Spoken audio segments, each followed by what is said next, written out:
Hi everyone, Animal Girl here, back with another edition of TV Talk. It's Tuesday, and that means it's Star Wars Day. And this week's episode of the Clone Wars was Overlords. After the Jedi Council receives a very mysterious message from far beyond the outer reach, or the outer ring, with a Jedi distress code embedded in it that has not been used in over 2,000 years, Obi-Wan Kenobi, Anakin Skywalker, and Ahsoka Tano are sent to investigate. Upon arriving at the coordinates, their ship is pulled to a mysterious planet known as Mortis. There, they meet three mysterious beings who, like the planet, are extremely strong with the Force. And it's there that one of them claims it'll be proven or disproven that Anakin is in fact the chosen one. Okay, things I liked about this episode. First off, we learn a little bit more about the Force. Up to this point in the franchise, we are led to believe that there are only two sides to the Force. There's a light side and a dark side. But there's actually a third part of the Force, which I don't want to call it the neutral side because it's not really a side, but it's the neutral point. It's the balance between the light side and the dark side. And we don't hear much talk of it. I mean, we're going to hear about it in this 3-episode arc here, and granted, Rebels devotes basically a whole season to exploring this balance. But we mostly focus on the light side and the dark side in here, but it is important to remember that there is a neutral point. And that's what we start to explore a little bit here. We also meet the three protectors of the Force. They are the daughter, who is a light side user, the son, who is a dark side user, and the father, who is the balance in between.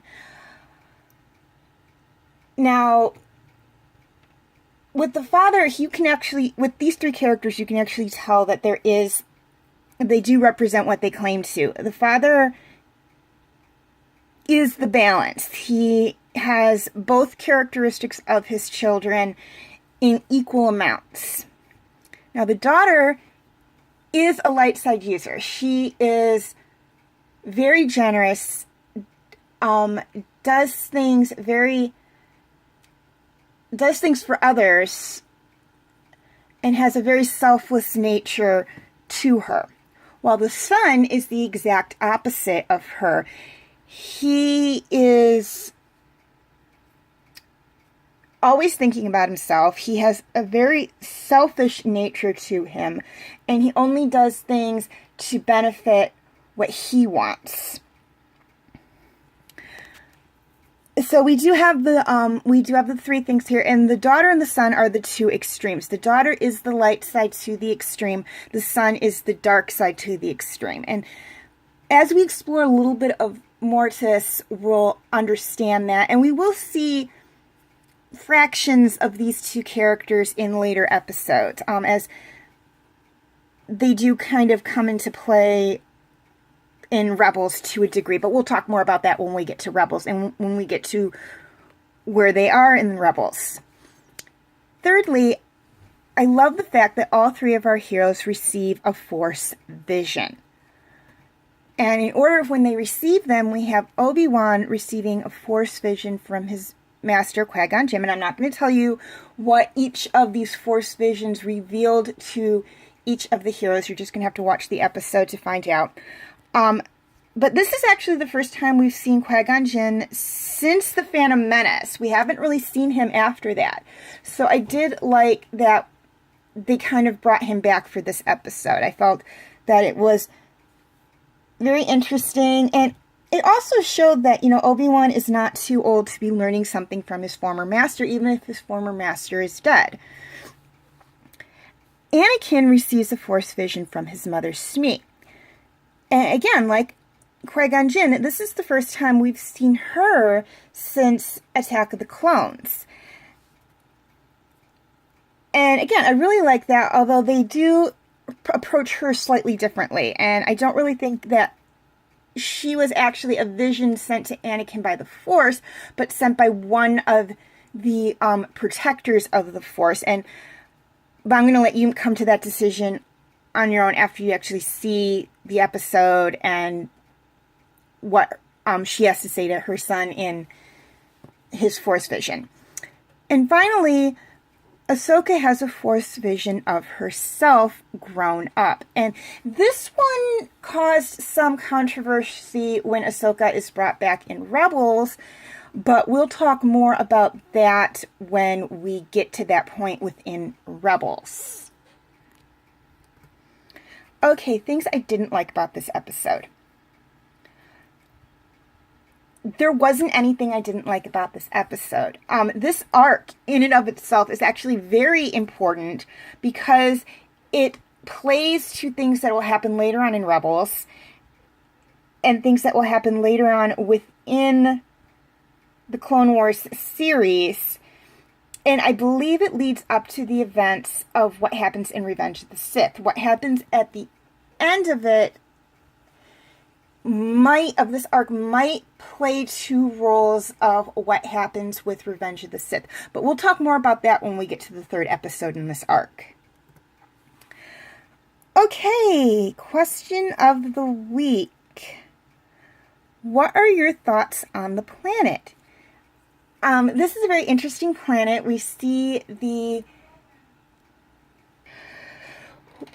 see great extremes with this planet, with the seasons changing constantly and the planet dying at night and being reborn during the day. And then the fact that it is extremely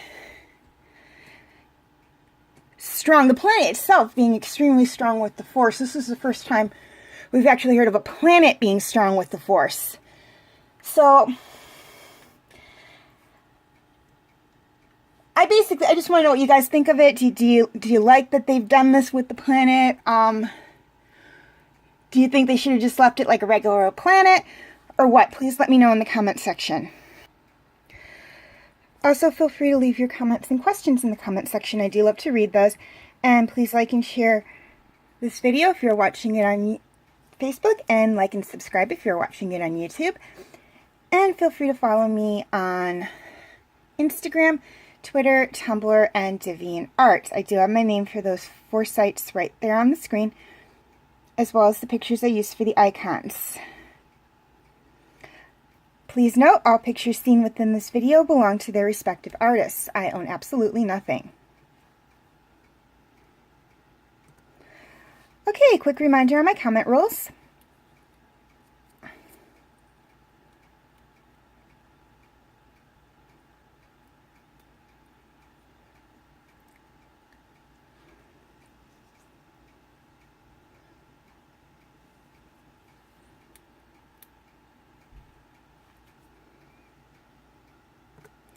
Okay, feel free to check out my related Star Wars videos.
Okay, my other TV talk videos on Star Wars.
My other TV talk videos.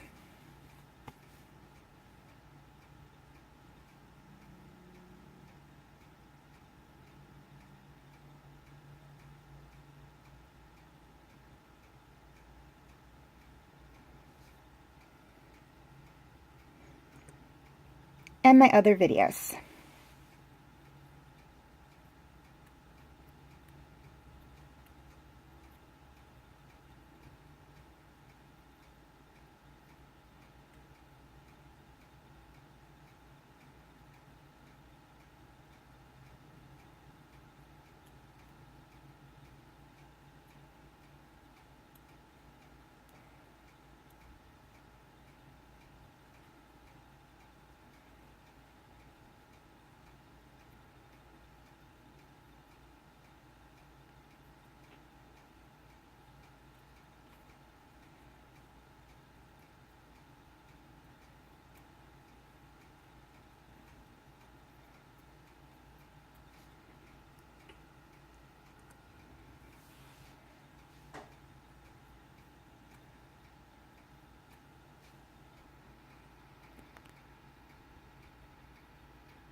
Okay, before I sign off, one thing I'd like to touch on, and that is that my TV talk videos on Star Wars, obviously, Agents of S.H.I.E.L.D. and DreamWorks Dragons will have dual postings, as all three will be posted both to my Facebook page and my YouTube channel.